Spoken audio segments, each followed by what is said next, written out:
Think warm thoughts, guys, because today's installation of doggy history takes you to icebound Nome, Alaska, and the 1925 rescue of that city by some intrepid canines and their human companions.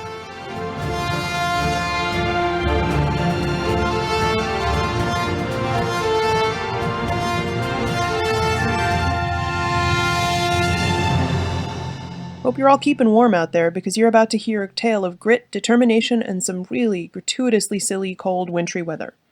This week on Doggy History, we're going to talk about the daring serum race to Nome, which took place in the dead of winter 1925 when teams of dogs and mushers got an emergency delivery of diphtheria serum to that city and saved many lives. It's a great story on its own, but even more interesting to me as a doggy historian is what this story, and the culture of dog sledding more generally, says about that special relationship between humans and dogs. This is a prime example of the way the humans and their interventions in the canine species were paralleled by developments in technology, and the dogs, the technology, and the technique all came together to produce an extraordinarily effective result. Dog sledding, as we'll see, is a very old pursuit. Anyone who's taken a dog for a walk knows that dogs love to pull, and when they feel resistance, i.e. their valiant owner trying to get them to heel, they pull even harder. If you're thinking to yourself, what else would they do? Try putting a cat on a leash. I have, and I don't recommend it. The instinct to pull, shared by all dogs, is the basic reason why dog sledding, or using dogs as pack animals, is at all effective. While dog sledding is kind of a curiosity these days, the tradition's kept alive by recreational mushers, as well as high-profile races like the Iditarod, which we'll return to briefly at the end of this podcast. So to begin our story, here's a little fact that will make anybody who lives in the lower 48 feel better about the temperature outside today. The city of Nome experiences 7 months of winter each year. Located on the Seward Peninsula in northwest Alaska, just below the Arctic Circle, the city gets frozen into the Bering Sea from November through June most years. In the years before reliable air travel, this meant that if anything needed to reach Nome during those months, it was down to dog sleds. Teams of up to 25 dogs and their musher pulling 2 big sleds full of U.S. mail, weighing almost 1,500 pounds. There were telephone and telegraph links by the early years of the 20th century, so Nome wasn't completely isolated from the world outside. But all the same, each year, before the last ship departed for points south, the city would take a number of precautions, battening down buildings, much like you'd see in preparation for a hurricane, because they'd be dealing not just with snow, but also with high winds. They'd also bring in frozen food. Refrigeration was, not a problem. And they'd also turn off the plumbing. Why build a city in such a silly spot, you ask? The answer is simple. Gold. You've heard of the gold rush in the Klondike and the Yukon, right? In 1898, gold was discovered in Nome by 3 immigrants from Scandinavia, known informally as the Lucky Swedes, even though one of them was actually Norwegian. This sparked a gold rush similar to those seen in other Alaskan towns. The rush out to Nome was over fairly quickly, though, perhaps due to the fact that really, who wants to live somewhere where it's winter 7 months a year and you can freeze or burn your lungs stepping outside for most of those months? Surprising, right? A number of people did stay, though. In 1924, when our story begins, the population of Nome was a respectable 3,500. By 1924, there hadn't been a diphtheria case in Nome for 20 years. The antitoxin for this disease, which is actually a serum from inoculated horses, had been developed in 1902, and global rates of diphtheria had plummeted accordingly in the following 2 decades. There were still outbreaks, but they were fewer and farther between, and the mortality rate had improved for even the seriously ill. It was such a low priority that actually in 1924, the serum that the doctors had up in Nome was expired. They'd requested more earlier that year, but the request went unfilled, which would have rather dire consequences. First, a word on diphtheria. Diphtheria is a nasty way to go. The most notable first symptom is a severe sore throat, so it's often initially misdiagnosed as tonsillitis. Now, before you go convincing yourself that you have it, the next stage of the disease involves ulcers that form in the back of your throat and eventually turn gray and crusty. These proceed down the patient's throat until he or she eventually asphyxiates, which is why the disease is sometimes also called the strangler. Saddest of all, this disease overwhelmingly strikes children between the ages of 1 and 10, and it's extremely contagious. Unchecked, it can wipe out an entire generation of children. Further, the still considerable native population of Nome was at the greatest risk because they had very little immunity to diseases like diphtheria that had been introduced by white settlers moving in. The first cases of the 1924 outbreak appeared in Nome just before Christmas and started to multiply through the new year, 1925. There were a series of desperate telegraphs to Washington for assistance, and the whole nation really got invested via newspaper coverage. The Public Health Service begged, borrowed, and stole 1.1 million units of serum from hospitals up and down the West Coast for transport to Nome, And Alaskan hospitals also started making arrangements to get the serum there, but the question was really how to do it. A lot of different solutions were considered, including an airplane drop, which very nearly did happen, but the weather ultimately made it impossible. By the end of January 1925, the decision was made to use the dogs, and preparations got underway. At the time, people made a lot of the fact that even in an age of rapidly advancing technology, ultimately what they came to rely on was a combination of a very old technology and the animal first domesticated by humans, the dog. Dogs had been used as hunting companions and pack animals by the Alaskan natives for thousands of years, even before there were Alaskan natives. If you think back to my first podcast, the area we're talking about today, Nome and the Seward Peninsula, which stretches out towards Russia, it was smack in the middle of the Beringian land bridge, where 20,000 years ago the first human inhabitants of the Americas may have crossed over with their dogs, firmly in tow, as helpers, companions, and the occasional portable food source. Sorry, pup. But humans are, of course, always trying to build a better mousetrap. Despite how patently obvious it was that dogs were the most reliable means of travel in Arctic conditions, basically until the introduction of the modern snowmobile in the 1950s, there were attempts to introduce other means of travel.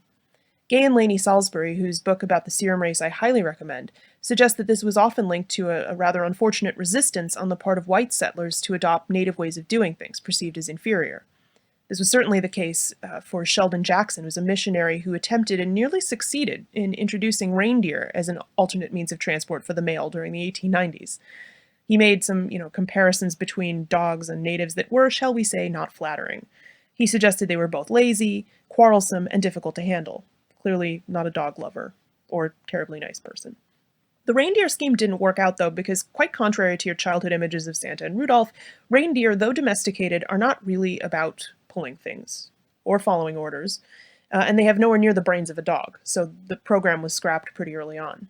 So let's talk about these sled dogs for a second. Thanks to movies like Snow Dogs or 8 Below, which I can't watch without weeping. Actually, I don't want to talk about that. So, thanks to movies like that, when we think of sled dogs, we think of Siberian Huskies, or Malamutes. They're wolfish-looking, grayish black and white dogs, often with striking blue eyes.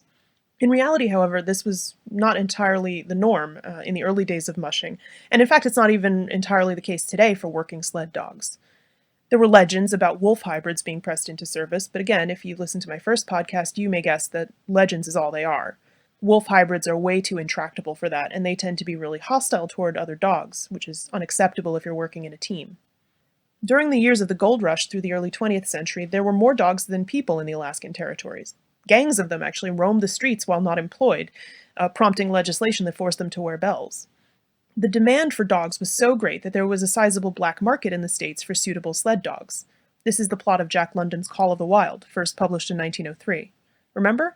The protagonist, the dog Buck, is a big strapping pooch living the life on a ranch in California who gets kidnapped and shipped north to be a sled dog. Cold weather dogs like St. Bernards, Bernese Mountain Dogs, Newfoundlands, and other big dogs who had been bred to pull things were the most popular candidates for this. These dogs would then be bred with the local working sled dogs who tended to be smaller and faster. The results of this mix could weigh up to 125 pounds and, working in teams of 10 to 13, haul 3/4 of a ton in temperatures well below zero.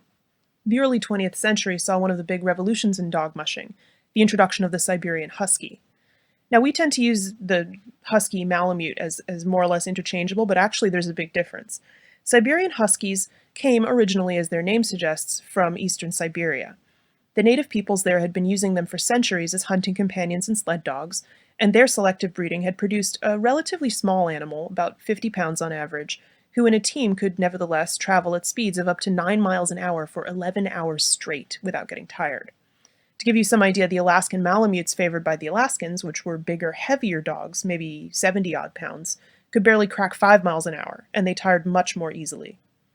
Both of these types of dog tended to possess a number of useful adaptations for surviving in cold weather.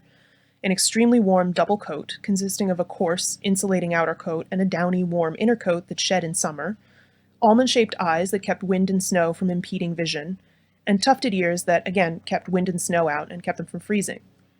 These dogs could survive in temperatures up to 80 degrees below zero, though mushers warned they shouldn't be worked hard if the temperatures drop below -40 when they become prone to pulmonary hemorrhage from forcing the cold air through their lungs, or above 40 degrees Fahrenheit when they can overheat.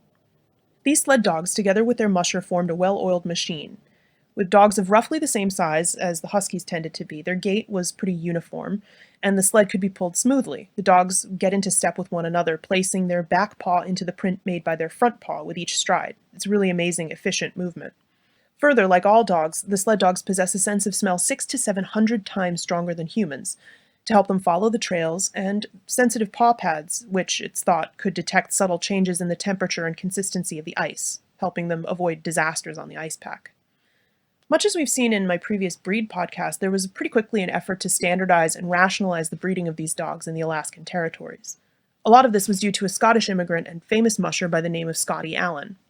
Allen had a pretty interesting career. He and fellow enthusiast Esther Birdsall Darling actually trained teams of sled dogs for the Eastern Front of World War I in 1915 for the French Army.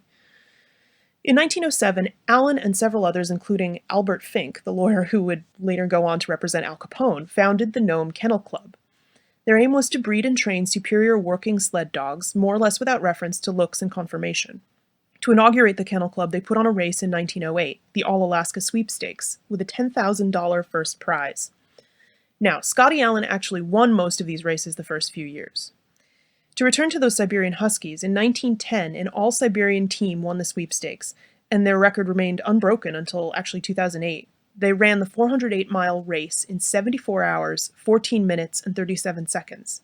And it was rendered all the more impressive because the winning driver, the famed musher John Ironman Johnson, was actually snowblind for the last 100 miles of the trip. This is a common condition for mushers where you basically sunburn your cornea from the reflection of sunlight on snow. You usually don't notice it till a couple of hours later, by which time it's too late, and you're blind until it heals.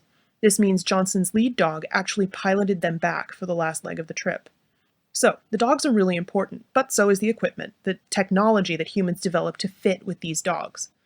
Again, Scotty Allen was something of a pioneer in this regard. He designed lighter harnesses and sleds for the dogs, and his designs with modifications are actually still in use. He also was one of the first to design dog booties, because if the musher is dead without the dogs are dead without their feet, and it's easy for dogs' sensitive foot pads to get frozen or cut up on the ice and snow. As far as the sledge went, drivers would be either perched on or running alongside a 9 to 14-foot sledge made of hickory or birchwood, nice light woods, and lashed with rawhide.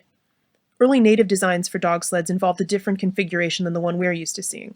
Each dog would actually be attached by a lead directly to the sled. This is called a fan hitch because the dogs fan out to pull the sled. This configuration is useful if you're hunting seal on an ice pack, proceeding cautiously and distributing weight more evenly, but it wasn't the most efficient way of deploying horsepower, or dog power, if you wanted speed. For this, French-Canadian trappers introduced the tandem trapline hitch during the 19th century, with dogs running in a straight line in pairs. This way, all the power is concentrated on the front of the sled. The French connection, incidentally, may be why mush is the term used by drivers when they want their teams to go. It's a corruption of the French word marche, or marchand, meaning walk. Gay and Laney Salisbury again make a really interesting point about the chronology of these changes in sledding technology. They suggest that the evolution of the dog sled kept pace with the evolution of the indigenous cultures that lived in Alaska. White settlers brought guns. Guns meant more efficient hunting, and more efficient hunting meant more pelts to transport, which in turn necessitated more efficient means of transport, hence the dog sled. Again, it's a neat example of technology and evolution working together, because remember, the type of dog used and the type of dog breeders favored was changing at the same time the sleds were changing. So, okay, we've talked about the dogs and about the equipment. What about technique? These dogs live to pull things. While this is what makes dog sledding possible, it can also make the driver's life more difficult. So if you've ever been to an animal shelter or a kennel, you know that the one thing that can drive a caged dog absolutely crazier than anything else is seeing another dog taken out of the kennel. Now, imagine having to hook 13 dogs into tandem harness without them running away, playing, biting each other, or biting you. This was really down to the skill and finesse of the driver, who would have to straddle the dogs and hook them in as quickly as he could. From there on, drivers could expect their team to keep going for 10-hour days, with breaks. Drivers live and die by their team, so taking care of them is their first priority. The dog's diet consisted mainly of dried salmon, sometimes mixed up with hot water and oatmeal to make a kind of sloppy stew. Dogs also required a gallon of water each a day, which had to be hauled up through the ice or laboriously melted from snow. They had to be rubbed down at the end of the day like horses so their muscles wouldn't cramp, and they had to be bedded down on insulating and comfy spruce boughs. Then the driver could take care of himself. If the trip was hard on the dogs, it was also brutal on the drivers. To make the sled lighter, the musher would often have to run alongside the dogs or push or pedal from behind. Sometimes they didn't have time to eat. They could suffer from snow blindness, frostbite, hallucinations. It wasn't uncommon for mushers to finish races lashed to the sled to keep them from falling off. But okay, once you have the dogs, the equipment, and the basic technique, how do you go about deploying it? You can't just hook any old dog in any old place. The art of mushing is all about choosing and deploying your team. At the front of the team, there are one or two lead dogs who we'll talk about in a second. They make the decisions and they work closely with the driver, with whom they usually have a strong bond. Directly behind them are the swing or point dogs, who help turn the sled. And then come the team and wheel dogs, the most powerful dogs in the team, closest to the sled. They provide the majority of the power, while the leader and the point dogs provide the brains and the maneuverability, respectively. As you might guess, the most important of that team is in fact the leader or leaders. The lead dog is not necessarily the strongest or the fastest, but he or she must be the smartest. More than that, great lead dogs, like the ones we'll hear about, possess what their drivers refer to as a sixth sense. Leonard Seppala, one of the all-time great dog drivers who we'll hear a lot more about, told amazing stories about his lead dog, Togo, who rescued him from countless tight spots out on the ice, apparently by canine intuition. Another great musher, Olaf Svensson, said that buying one is almost like buying a human being who's about to undertake a joint venture with you. A good lead dog was almost, if not literally, priceless to his driver. All the sled technology and technique in the world couldn't make up for the lack of a good leader and the relationship between the driver and his dog. This is the reason why actually in results for races like the Iditarod, you'll see included both the name of the driver and also his or her lead dog. So, let's return to Nome now and see how this animal-technological combination helped save the day. Normally during the winter, if anything had to reach Nome, it had to take a rather tortuous route. First, supplies would be shipped from the lower 48 to the port of Seward in southeast Alaska, which was not icebound. Then it would be taken 420 miles to the city of Nenana by train, where the train line met the mail route to Nome. From there, it would go 674 miles by dog sled, which normally took 25 days. This 25 days factors in relays with fresh drivers and also overnight breaks. 25 days, however, was not going to cut it in the situation that Nome was facing, with people dying every day from diphtheria. So a plan was devised to have two routes, one coming west from Nenana and the other coming east from Nome, that would meet in the middle to get the serum and bring it back. Each leg, western and eastern, would have an increased number of handoffs, so that the drivers and their dogs could be expected to be reasonably fresh. No one driver and team would be running more than 100 miles. Even so, it would be a continuous relay, no stopping overnight, meaning some of the drivers would have to mush in pitch blackness. The rescue of Nome would depend on this daring system of relays, for which there was very little margin of error. Remember, the drivers had no way of communicating with each other or even knowing their own exact location. Further, for good measure, the temperatures during the winter of 1924-5 were unseasonably cold even by Alaskan standards, which is truly saying something.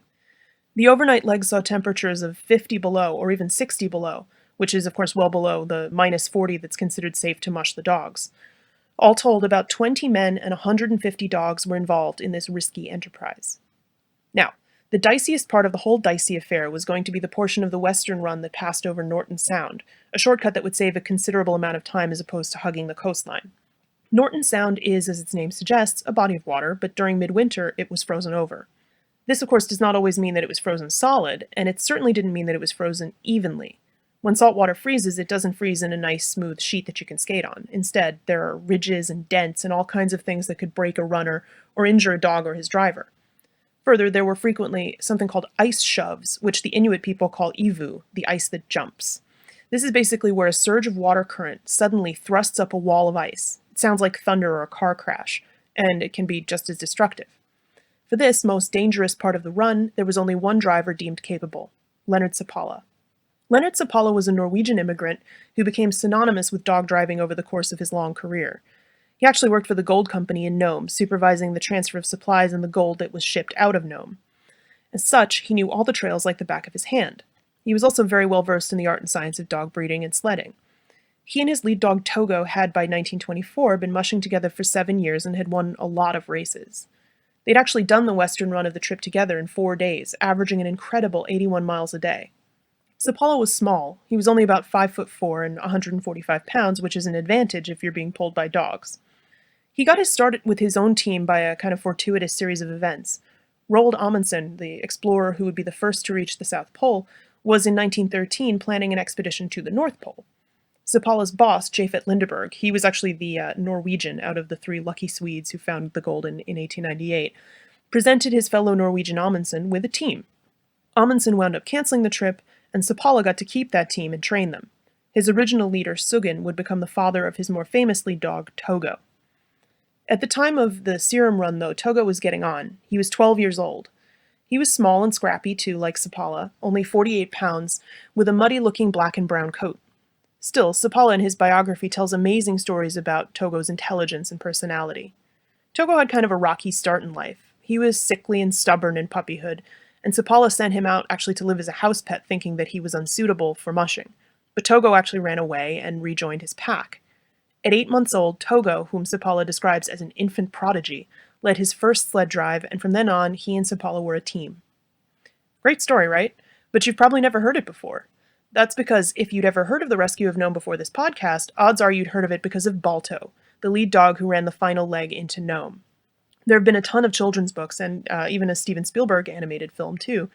This is kind of a classic case of someone's thunder being stolen, though, because Balto was, first of all, actually one of Seppala's dogs, and he shouldn't even have run that leg of the relay. So the reason for Balto's fame is this. Balto happened to be a lead dog running under Gunnar Kassen, a fellow Norwegian and a colleague of Seppala's, for the second-to-last leg of the Western Run, so one run before the one that enters the city of Nome. Kassen was supposed to stop at Port Safety and hand off the serum to another musher. Kassen had made the decision to battle on in the face of the blizzard, and because the other mushers had no way of communicating with each other, they assumed he was going to wait it out. He arrived late, at 3 a.m., and found Ed Rohn, the driver he was supposed to hand off to, asleep. Rather than wake the guy up, and that poor guy must have felt like such a jerk the next day, Kassen went on, despite the fact that he and his dogs had been going since 10 p.m. the night before in whiteout conditions and temperatures of 70 below. They finally arrived in Nome at 5:30 a.m. on February 2nd. All told, they carried with them 300,000 units of serum. The total run of 674 miles had taken 5.5 days. Seppala never really forgave Kassen, not so much for the feat itself, but for the fact that Kassen got a lot of publicity, and in Seppala's view, he and Togo did not get their due. Kassen signed a movie deal with Sol Lesser, actually, as the producer who would later work on the Rin Tin Tin movies. Balto and Kassen also actually starred as themselves in a 30-minute-long 1925 film, Balto's Race to Nome. Kassen started doing publicity tours immediately following the rescue of Nome with Balto and his team, which is incidentally why there's a statue of Balto in Central Park of all places. They actually mushed through Central Park. Kids in particular have always been enthralled by Balto. If you look closely at the statue in Central Park, you can see it's worn thin in places where generations of kids have been petting him and riding on his back. It wasn't all a bed of roses, though. After the public inevitably lost interest, the sled dogs found themselves sold to a sideshow in Los Angeles. They were eventually rescued by a businessman from Cleveland who organized a drive to raise $2,000 to buy them from the sideshow, and eventually Balto and 6 of his teammates got to live out their days at the Cleveland Zoo. I guess that's a happy ending? I don't know. As I mentioned earlier, the era of the dog sled really wasn't over till the 1950s, when the first modern snowmobiles came into common usage. With the snowmobiles came the decline of the old sled trails. They were too dangerous for snowmobiles, which could easily get stranded. It's kind of bittersweet. I mean, technology evolved, and that particular relationship between dogs and humans became less necessary. Dog sledding declined because it was no longer necessary. In the 1970s, Dorothy Page and Joel Reddington, who were sled dog enthusiasts, started kicking around ideas to help preserve the heritage of the sport and wound up organizing what would become a major cultural and economic boost for the region, the Iditarod race. Iditarod is actually a river which gives its name to a sled trail between Anchorage and Nome. This trail is around 1,100 miles long, and the race usually takes a driver with a team of 16 dogs anywhere from 9 to 15 days. The first race, run in 1973, actually featured a number of the sons of the original relay drivers. And if you're struggling with the math, those original relay drivers were only in their late teens or early 20s during the historic 1925 serum run. And as a testament to the degree to which those original mushers were truly hauling ass, the 1973 race took a full 6 days longer, even with modern equipment. Technology has since advanced, of course, and race times have sped up accordingly. For example, in the Iditarod races these days, volunteers on snowmobiles advance ahead of the drivers and break the trail for them. And sleds have come a long way since the 20s, using ever more durable and lightweight material, and so have the means by which drivers can keep warm and avoid frostbite and snow blindness. The dogs running the race today, which are often, though not exclusively, Siberian Huskies, can run astonishing 3.2-minute miles, that's about 19 miles an hour, for 25 miles straight. There's been a good deal of criticism of these kinds of races from organizations like PETA over the years, and the ASPCA has expressed concern as well. As punishing as the route is for humans, it can be, they argue, even more punishing for the dogs, who after all have no choice in the matter. In fact, from the first race in 1973 until 2012, 142 dogs died running the race, although they do receive veterinary attention as they go along. It seems to be a fine line ethically. The dogs do enjoy pulling sleds, but it's their commitment to their human handlers that makes them continue to pull under such extreme conditions. A testament, then, to the bond between human and dog. If we were made to trust each other, we humans also have the responsibility not to abuse that trust. Whatever side of the animal cruelty debate you come down on, mushing is a prime example of that special dog-human relationship, which allows us to achieve really amazing things working together. As I mentioned earlier, a lot was made of the fact that even in an age of rapidly advancing technology in the 1920s, the old standby of humans and dogs was what ultimately saved the day. An editorial from the Fairbanks Daily News Miner put it this way in 1925, during the run while the nation was still holding its breath to see whether the serum would arrive. "We believe in the airship, and we believe in the dog. We know that an ordinary airship can make 60 miles an hour, and we know that a dog cannot. Where the dog has it over the airship is that the dog knows nothing about horizons, visibilities, temperatures, gasoline. All he knows is to obey his master's voice and march. The airship will go when it can, but the dog seems to go whether he can or not. We take our hat off to the dog." This has been Footnoting History. If you like the podcast, be sure to visit our website, footnotinghistory.com, where you can find links to further reading suggestions related to this week's episode, as well as a calendar of upcoming podcasts. You can also like us on Facebook and follow us on Twitter at History Footnote. Until next time, remember, the best stories are always in the footnotes. See you next week!